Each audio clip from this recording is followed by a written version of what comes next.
Bon les amis, l'heure est grave. Ça n'a pas suffi aux complotistes de parler du français, ils s'attaquent maintenant à la musique.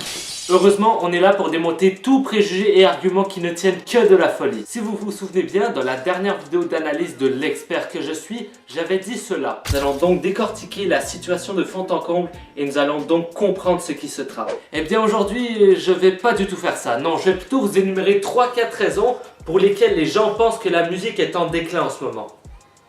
Ah merde, c'est un peu la même chose en fait. Est-ce qu'ils ont raison? Est-ce que c'est de la jalousie? Ou sont-ils juste complètement cons?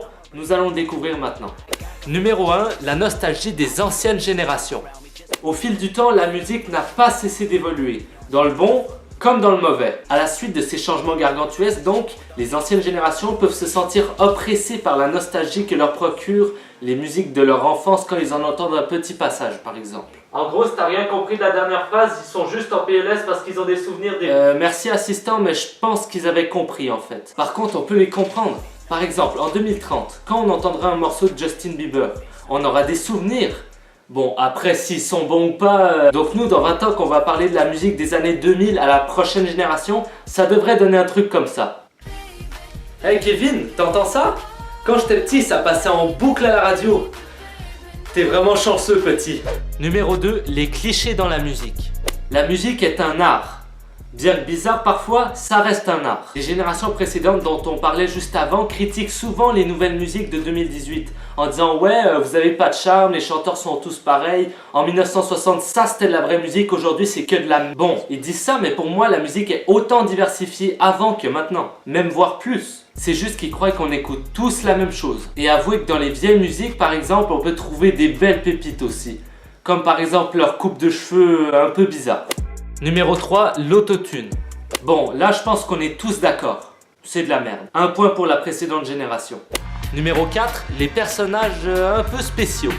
Vous avez sûrement déjà écouté du Lil Pump, ce phénomène de la musique qui est incroyable, qui s'investit tellement dans toutes ses chansons.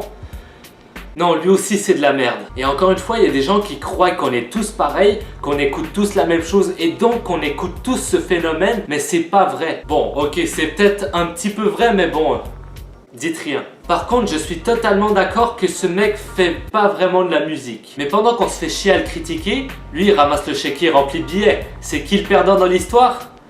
T'inquiète, t'es pas le seul à t'être fait enculer. Et l'erreur que font les adultes, c'est qu'ils pensent qu'on est tous à l'écouter. Alors que vous savez très bien que non. Somme toute, je suis d'accord que certaines personnes peuvent penser que la musique était mieux avant. Mais pour moi, c'est tout simplement un mélange de nostalgie et de dénigration. La musique, c'est de la musique. Certes, elle a pris une forme un peu différente aujourd'hui. D'ailleurs, il y a certains artistes qui sont vraiment partis en... Pouf! Personnellement, je rêve d'un monde où nous ne serions ni jugés par la couleur de notre peau, ni par nos goûts musicaux. Ciao, bye, c'est mère, les amis.